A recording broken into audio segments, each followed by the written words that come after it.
أعوذ بالله من الشيطان الرجيم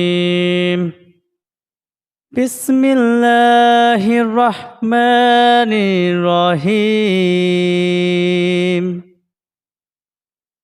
সম্মানিত ফেসবুকের দিনদার ভাই ও বোনেরা, ক্যাপশনে দেখতেই পাচ্ছেন যে তাহাজ্জুদের সলাত, তাহাজ্জুদের নামাজ সম্পর্কে সংক্ষিপ্ত আলোচনা। এটি আসলে খুবই গুরুত্বপূর্ণ। প্রত্যেকেই আমার সম্পূর্ণ ভিডিওটির সাথে থাকার জন্য বিশেষ অনুরোধ করছি, কারণ প্রত্যেকটা নর-নারীর জন্য, মুসলমান ধর্মপ্রিয় মুসলমান নর-নারীর জন্য খুবই গুরুত্বপূর্ণ এই তাহাজ্জুদের নামাজ। আমি আলোচনা রাখছি, একেবারে সংক্ষিপ্ত আলোচনা, বিরক্ত করব না কাউকে। ঈশার নামাজের পর থেকে সুবহে সাদিকের পূর্ব পর্যন্ত যে নফল নামাজ পড়া হয় তাকে সালাতুল লাইল বা তাহাজ্জুদের নামাজ বলা হয়।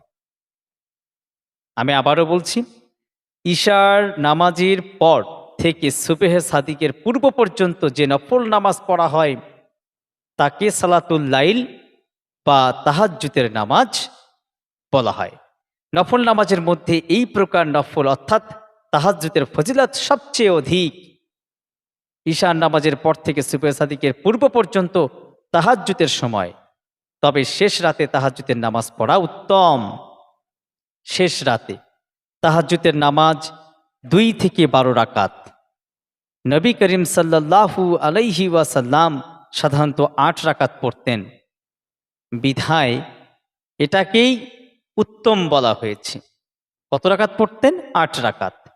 পারলে 8 রাকাত নতুবা 4 রাকাত, আর তাও হিম্মত না হলে 2 রাকাত হলেও পড়তে হবে বা পড়বেন। তাহাজ্জুদের নামাজের কাজা নেই, তবে রাতে পড়তে না পারলে পরের দিন দুপুরের পূর্বে অনুরূপ পরিমাণ নফল পড়ে নেওয়া উত্তম। তাহাজ্জুদের নামাজ যে কোনো সূরা দিয়ে পাঠ করা যায়, তবে কিরাত লম্বা হওয়া উত্তম। যদি লম্বা হয় বড় সূরা দিয়ে পড়তে হবে। 2 রাকাত তাহাজ্জুদের নামাজের নিয়ত বাংলায় যদি আমরা এভাবে নিয়ত করি, 2 রাকাত তাহাজ্জুদের নিয়ত করছি, এভাবে শুরু করতে হবে।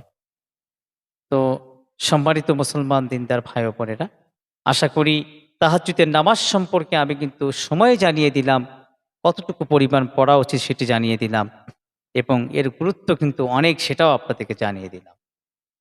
ভিডিওটি ভালো লাগলে অবশ্যই শেয়ার করে দেবেন, লাইক কমেন্টস করে আপনার গুরুত্বপূর্ণ মতামত জানিয়ে যাবেন। সকলে ভালো থাকবেন। আমরা আছি পবিত্র মাহে রমজানের একেবারে শেষ দশকের কাছাকাছি চলে এসেছি।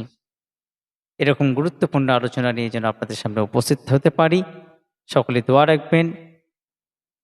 আসসালামু আলাইকুম ওয়া রাহমাতুল্লাহি ওয়া বারাকাতুহু।